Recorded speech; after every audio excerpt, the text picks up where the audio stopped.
अब स्टडी करते हैं डिमांड सप्लाई कॉन्सेप्ट की थोड़ा। Support and resistance. सपोर्ट एक ऐसा लेवल है जहां से डिमांड आती है।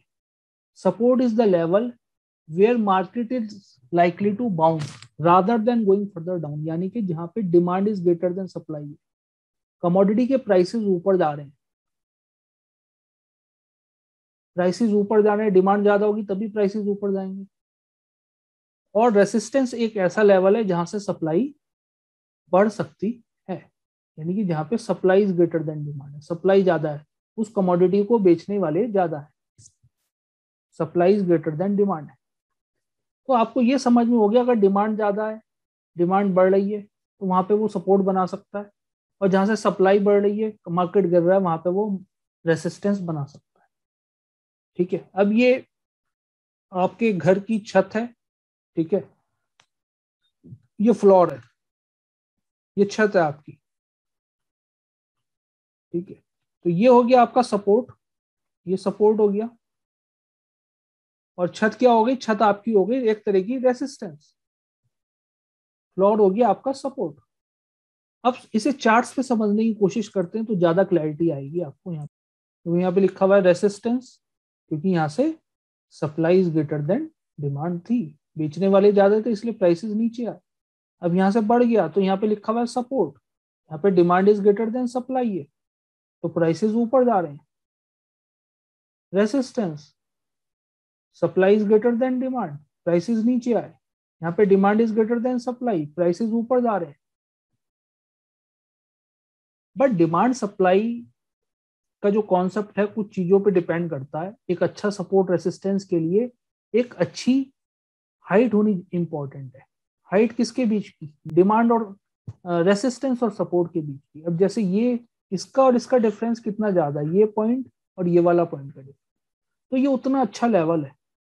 अब सपोज कोई कमोडिटी यहाँ से उठी 700 रुपए से ट्रेवल करके 900 रुपए तक आई, तो उतना अच्छा रेसिस्टेंस, रेसिस्टेंस तो ये भी है, मान लो ये 800 रुपए है, ठीक है, ये आपका 750 रुपए है, ये भी रेसिस्टेंस है, ये भी रेसिस्टेंस है, यहाँ से सप्लाई बढ़ी है, ये भी रेसिस्टेंस है। बट 700 और 900 डिफरेंस 200 रुपए का डिफरेंस है, तो ये रेसिस्टेंस ज्यादा इंपॉर्टेंट है। जितना ज्यादा डिफरेंस होगा, जितनी ज्यादा हाइट होगी, उतना अच्छा ट्रेड लेने का चांसेस बनेगा। तो यहाँ पे 700 रुपए एक अच्छा सपोर्ट है, यहाँ से डिमांड आई थी इस पर्टिकुलर लेवल से, ये एक अच्छा सपोर्ट है। सपोर्ट ये भी अच्छा है, यहाँ से डिमांड आई।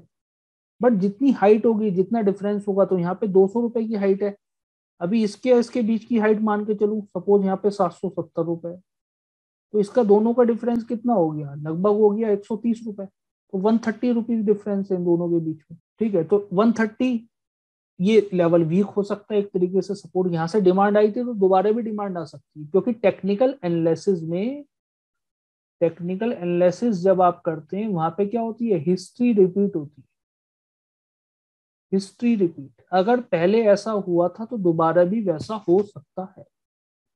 770 रुपए से डिमांड आई थी और वो कमोडिटी ट्रेवल करके 900 रुपए तक गई, तो दोबारा हो सकता है वो कमोडिटी गिरे और 770 रुपए से ही डिमांड आ जाए, क्योंकि पहले डिमांड आई थी, यहाँ से उठा था बाजार, तो दोबारा भी यहाँ से डिमांड आ सकती है। ऐसे ही यहाँ से आ सकती है डिमांड।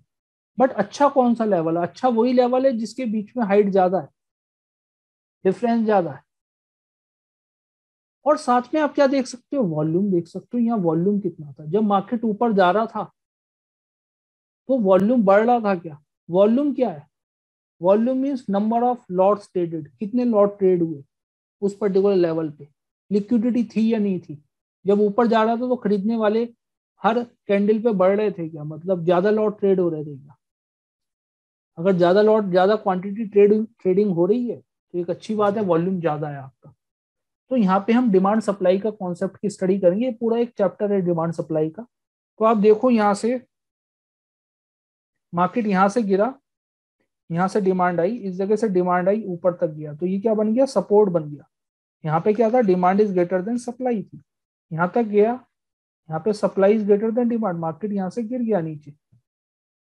तो देखो यहाँ से डिमांड आई थी तो दोबारा यहीं से डिमांड आई, यहीं से ऊपर उड़ गया।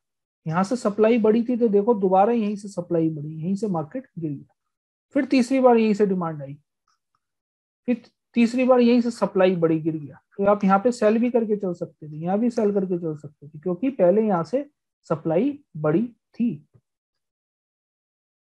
बट कभी ना कभी तो ये लेवल ब्रेक होगा। तो ये क्या, ये सपोर्ट है, यहाँ से डिमांड आई थी, तो आप यहाँ पे क्या कर सकते थे, अपनी बाई की पोजीशन बना के चल सकते थे। बट केवल इसी मेथड के बेस पे नहीं करना, आपको कुछ मेथड्स जो कोर्सेज में बताए जाएंगे उनको अप्लाई करना है। केवल एक मेथड पे बेस पे करोगे तो एक्यूरेसी आपकी कम हो सकती है। तो यहाँ पे एक मेथड मैंने बताने की कोशिश करी है। अब यहाँ से सप्लाई बढ़ी है, तो देखो जब मार्केट में यहाँ से पे आपने बाय कर लिया, तो यहाँ पे आपको सेल भी अपना प्रॉफिट बुक करके चलना चाहिए, क्योंकि पहले यहाँ से मार्केट गिर चुका है इस जगह से, इसलिए यहाँ पे प्रॉफिट बुक करना चाहिए। रेसिस्टेंस देखो, सप्लाई बढ़ी, नीचे आया, दोबारा वहीं से सप्लाई बढ़ी, तो यहाँ पे आप अपनी शॉर्ट सेल की पोजीशन बना सकते हो। तीसरी बार बनी, चौथी बार बनी, लगातार उसी लेवल से सप्लाई बढ़ी है 358 रुपए से। सपोर्ट रेसिस्टेंस, सपोर्ट रेसिस्टेंस, यहाँ से सप्लाई बढ़ी। तो सपोर्ट एक ऐसा लेवल है जहां से डिमांड आ सकती है। पहले डिमांड आई थी तो दोबारा भी आ सकती है। पहले यहाँ से मार्केट उठा था एक हथौड़ा बना के, जैसा हथौड़ा होता है वैसी कैंडल बनी हुई है ये रेड वाली, और उसके बाद गिरा, ऊपर से नीचे तक आया, यहाँ तक आया, और दोबारा फिर यहाँ से डिमांड आ गई, क्योंकि पहले डिमांड आई थी, क्योंकि टेक्निकल एनालिसिस में हिस्ट्री रिपीट होती। ये सिल्वर माइक्रो नवंबर फ्यूचर एक्सपायरी का चार्ट है, डेली चार्ट है। डेली चार्ट्स पे दिखाएगा डेली टाइम फ्रेम। आप यही चार्ट investing.com पे, tradingview.com पे, या जो भी आपका ब्रोकर है उस पर ओपन कर सकते हैं। चार्ट सेम होते हैं, कोई डिफरेंस नहीं होता। तो आप अगर ध्यान से देखो, यहाँ पे एक डिमांड जोन कहाँ पे था, कहाँ से डिमांड आ रही थी मार्केट में। यहाँ पे डिमांड आ रही थी एक इस लेवल से, इस लेवल से डिमांड आई। देखो सप्लाई कहाँ से बढ़ी, सप्लाई बढ़ी यहाँ से, इस जगह से सप्लाई बढ़ी, यहाँ से गिरा, तो मैं इसको रेड कलर में कर दूँ। ये मैंने कैसे ड्रॉ करा, मैं डिलीट करके दिखा रहा हूँ।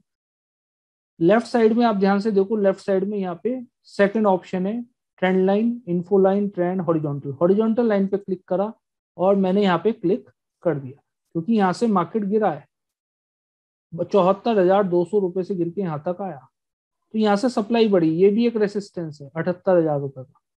अब यहाँ से डिमांड आई थी इस पर्टिकुलर लेवल से, तो मैं यहाँ पे भी एक लाइन ड्रॉ कर देता हूँ। इस जगह मैंने ड्रॉ कर दी एक लाइन, इस जगह से इसको मैं कर देता हूँ डिफरेंट कलर में, आप कर सकते हो करना चाहो तो, ठीक है।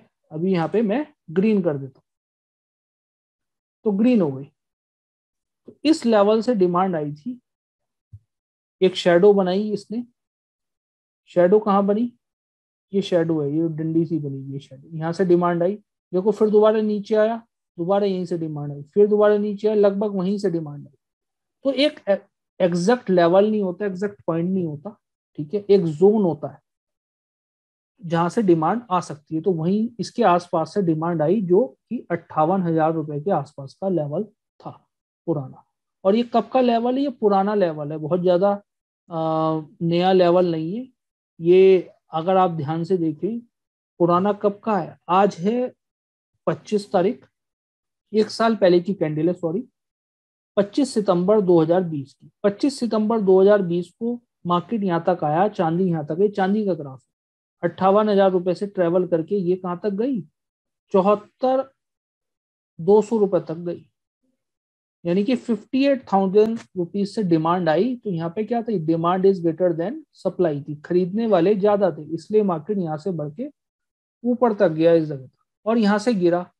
यहाँ पे supply is greater then demand थी, इसलिए गिर गया, बेचने वाले ज्यादा थे, तो इसलिए हम कह सकते हैं ये एक इंपॉर्टेंट रेसिस्टेंस है चांदी का। और ये क्या है, ये एक सपोर्ट है। सपोर्ट एक ऐसा लेवल है जहां से डिमांड आती है, आपको पता है पहले डिमांड आई थी तो दोबारा भी तो डिमांड आ सकती है। तो देखो मार्केट गिरा, जब यहाँ से गिरा तो दोबारा यहाँ से हमें डिमांड देखने को मिली। तो आप इस जगह अपनी बाई की पोजीशन बना के चल सकते हैं। ये मैं डेली चार्ट पे बता रहा हूँ, आप लोअर टाइम फ्रेम पे भी कर सकते हो, इंट्राडे ट्रेडिंग करते हो, इंट्राडे की भी स्ट्रेटेजीज दी गई है। तो इस एग्जैक्ट लेवल से ही डिमांड आई 58,000 रुपए के आसपास से, मार्केट यहाँ तक आया और अभी चल रहा है 66,000। तो मोटा मोटा कहीं ना कहीं 6,000 रुपए प्रॉफिट में है, 6,000 रुपए किलो प्रॉफिट में चल रही है अभी चांदी। तो आपको अगर पता होता यहाँ से डिमांड आई थी पहले, ये एक इम्पॉर्टेंट लेवल है, 2 बार, तीसरी बार यहाँ के आसपास यहीं से उठा है, इसके आसपास से, तो आप हो सकता है यहाँ पे सपोर्ट पे बाय करके चलते। अब आपको पता है ये रेसिस्टेंस है, रेसिस्टेंस मार्केट एक ऐसा लेवल है जहां से सप्लाई बढ़ती है 73,700 रुपए का। 73,700 रुपए का रेसिस्टेंस है जहां से सप्लाई बढ़ती है, तो दोबारा भी सप्लाई बढ़ सकती है। तो रेसिस्टेंस तो और भी है मार्केट में, क्या क्या रेसिस्टेंस है देखें। एक रेसिस्टेंस ये भी है, अगर देखा जाए तो ये भी रेसिस्टेंस है, ये भी, क्योंकि रेसिस्टेंस तो वो लेवल है ना जहां से सप्लाई बढ़ती है, हमने सीखा। सप्लाई तो यहाँ से भी बढ़ी है, यहाँ से भी बढ़ी है, यहाँ से। तो आप देखो ये रेसिस्टेंस हमारा वीक होता हुआ नजर आ रहा है, अब ये भी ब्रेक होने की कोशिश कर रहा है। ठीक है, अगर ध्यान से देखो, इसके ऊपर ग्रीन कैंडल ओपन तो हो गई आज, बट क्लोज नहीं हुई। क्लोज होने से मेरा मतलब है ये जो लाइन है इसके ऊपर ऐसे ग्रीन कैंडल बन जाए, इस तरीके से मैं ड्रॉ करके दिखा रहा हूं, इस तरीके से ओपनिंग हो गई, अभी क्लोज नहीं हुई, क्लोज होनी बाकी है। क्लोज हो जाती है तो और ऊपर जा सकती है, तो नेक्स्ट टारगेट ये बन जाएगा आपका, क्योंकि ये भी एक रेसिस्टेंस है, ये भी एक रेसिस्टेंस है, मेजर रेसिस्टेंस ये है। बड़ा प्रॉफिट लेना है तो ये वाला मिलेगा। ठीक है, तो यहाँ हम स्टडी कर रहे हैं daily time frame, daily time frame पे थोड़ा थोड़ा ये अप ट्रेंड में आने की कोशिश कर रहा है। यहाँ से अगर देखो हायर हाइज लगा रहा है, तो अगर किसी ने यहाँ बाय कर रखा है तो उसे थोड़ा बहुत प्रॉफिट यहाँ पे बुक करके चलना चाहिए। अगर क्वांटिटी बहुत कम है तो आप अपने स्टॉप लॉस ट्रेल करते रहो। ठीक है, स्टॉप लॉस ट्रेल करते रहो, बैठे रहो।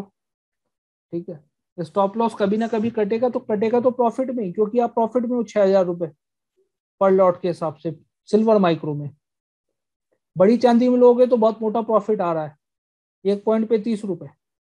ठीक है, तो अभी यहाँ पे नेक्स्ट रेसिस्टेंस आपका नजर आ रहा है ये चार्ट्स पे। इसको मैं अगर देखूं, इस तरीके से देखूं, एक लेवल आपका आ रहा है ये, एक लेवल आ रहा है आपका 68,000 रुपए का, यानी कि 68,000 रुपए तक चांदी जा सकती है, 68,700 तक। फिर नेक्स्ट लेवल आ रहा है ये, तो हम यहाँ से ड्रॉ भी कर सकते हैं लेवल्स। यहाँ हॉरिजॉन्टल लाइन, एक लेवल मैंने यहाँ पे ड्रॉ कर दिया, इस तरीके से ड्रॉ हो गया, 68,630 पे आई है लाइन में। एक लेवल आप यहाँ से ड्रॉ कर सकते हो, क्योंकि ये भी रेसिस्टेंस है, यहाँ पे ऊपर हाई लगा के गिरा, हाई लगा के गिरा, तो ये लेवल क्रॉस करेगा तो यहाँ तक जाएगा, ये क्रॉस करेगा तो यहाँ तक जाएगा। ठीक है, तो ओवरऑल यही चीज आप लोअर टाइम फ्रेम पे कर सकते हो, 1 आवर के चार्ट पे, 15 मिनट के चार्ट पे। इंट्राडे ट्रेडिंग करते हो तो 15 मिनट और 1 आवर का टाइम फ्रेम बेस्ट होता है कमोडिटी ट्रेडर्स के लिए। यहाँ पे डेली पे डिमांड आई, पहले डिमांड आई थी, दोबारा यहीं से डिमांड आई। यही चीज आप क्रूड ऑयल में देखो, ये क्रूड ऑयल का चार्ट है, और क्रूड ऑयल के चार्ट पे आप ध्यान से देखो, मैं 1 आवर का चार्ट लगाता हूँ क्रूड ऑयल में। 1 आवर के 15 मिनट का हमने समझ लिया। 1 आवर के चार्ट पे देखो, अगर कहाँ से डिमांड आई, कहाँ से सप्लाई बढ़ी, ओवरऑल अप ट्रेंड में है। ये भी एक आपका रेसिस्टेंस है, ये रेसिस्टेंस है, यहाँ से सप्लाई बढ़ी, ये सपोर्ट है, ये सब सपोर्ट है। तो यहाँ पे मैं क्या करता हूँ, एक लाइन ड्रॉ कर देता हूँ। तो केवल इसी मेथड के बेस पे आपको नहीं करना। ठीक है, ये सपोर्ट है, यहाँ से डिमांड आई ऊपर के, तो देखो उसी लेवल के आसपास से डिमांड आई, इसने क्या बनाया, spinning top kind of pattern बनाया, यहाँ पे हैमर काइंड ऑफ पैटर्न बना दिया सपोर्ट के आसपास, और अब ऊपर जा रहा है क्रूड ऑयल। ठीक है, तो सपोर्ट के आसपास से डिमांड आई, पहले यहाँ से डिमांड आई थी, यहाँ से कहाँ तक गया था, यहाँ से ऊपर तक गया, तो दोबारा वहीं से डिमांड आ रही है। एक और चार्ट पे अगर देखें हम, कॉपर के चार्ट पे अगर देखें, कॉपर के चार्ट पे क्या हो रहा है, कॉपर के चार्ट पे ध्यान से देखो तो सप्लाई जहां से पहले सप्लाई बढ़ी थी, दोबारा वहीं से सप्लाई बढ़ रही है। यहाँ से सप्लाई बढ़ी थी इस जगह से, इस जगह से मार्केट गिरा था 800 रुपए से 12 मार्च 2021 को, तो देखो दोबारा वहीं से सप्लाई बढ़ी, वहीं से गिरा अब 18 अक्टूबर, क्योंकि यहाँ से ये एक मेजर लेवल था, अगर आपको पता होता तो आप यहाँ पे अपनी, अगर किसी ने यहाँ बाय कर रखा तो यहाँ सेल कर सकते थे, या अपनी फ्रेश सेल की पोजीशन भी बना के चल सकते थे, क्योंकि इंपॉर्टेंट है, डेली का रेसिस्टेंस है। सप्लाई बड़ी थी, सप्लाई ग्रेटर देन डिमांड थी, तो वहीं से गिर रहा है बाजार। अब सपोर्ट कहाँ पे है? अब सपोर्ट अगर देखो, एक सपोर्ट ये है 680 रुपए का, और क्या सपोर्ट है? एक लेवल ये है, ये रेसिस्टेंस था, क्योंकि यहाँ से उठा ऊपर गया नीचे आया, ऊपर गया नीचे आया, इस तरीके से चल रहा है। ये रेसिस्टेंस था हमारा, बट जब ये ब्रेक हो गया, ये ब्रेकआउट हो गया ना, तो अब एक इंपॉर्टेंट लेवल आपके लिए ये बनेगा। क्यों बनेगा? क्योंकि ये रेसिस्टेंस था, अब ये क्या बन गया? ब्रेकआउट हो गया, अब ये सपोर्ट बन गया। अब इस जगह अगर आप बाय कर लेते हो इंट्राडे में या स्विंग ट्रेडिंग के पर्पज से, तो ये आपके लिए सेफ रहेगा। कौन सा लेवल? ये लेवल है आपका 645 रुपए के आसपास का कॉपर में। तो कॉपर कभी भी 645 रुपए यहाँ पे आता है, तो आप वेट एंड वॉच कर सकते हो। देखो कैंडल्स कैसी बन रही है लोअर टाइम फ्रेम पे, कैंडल्स अगर आप जानते हैं, नहीं जानते तो आप ये कोर्स की स्टडी कर सकते हो, ये कोर्स ले सकते हो, ठीक है। तो कैंडल कौन सी बन रही है, इलियट वेव क्या बता रही है, फिबोनाची क्या बता रही है, तो डिफरेंट टाइप्स ऑफ पैटर्न की स्टडी कर सकते हो आप इसमें, कोर्स में। तो उसके बेसिस पे आप आइडिया लगा सकते हो कि यहाँ से उठेगा नहीं उठेगा। तो इंटरडे में ट्रेडिंग करते हो, स्विंग करते हो, और सिलेक्शन कैसे करना है वो भी इंपॉर्टेंट है। अब इतनी सारी कमोडिटी हैं, gold, silver, copper, zinc, lead, को सिलेक्शन कैसे करना है? सिलेक्शन से मेरा मतलब ये है, आज गोल्ड में बाय करके चलना है या सेल करके चलना है, या कुछ भी नहीं बन रहा, कई बार कुछ भी नहीं बनता। तो आपको ये पता होना चाहिए कि सेलेक्ट कैसे करना है, कौन सी कमोडिटी किस ट्रेंड में है ओवरऑल, तो ताकि आप उस कमोडिटी में अपोजिट पोजीशन ना बना सकते हो। कमोडिटी अप ट्रेंड में आप सेल बना के चल रहे हो, तो आपके जीतने के चांसेस बहुत कम है, ठीक है। तो डिपेंड है, आप कमोडिटी को सेलेक्ट करके चलो। वो स्ट्रेटेजीज भी मैंने इस पे कवर करने की कोशिश करी है। तो आई होप ये आपको क्लियर हो गया होगा। Up trend, down trend, sideways trend, demand supply का कॉन्सेप्ट मैंने थोड़ा सा आपको समझाने की कोशिश करी है, बट इसका एक पूरा कंप्लीट चैप्टर है जिसमें बाकी मेथड्स भी मैंने समझाए वॉल्यूम के साथ में। Thank you so much for watching this video.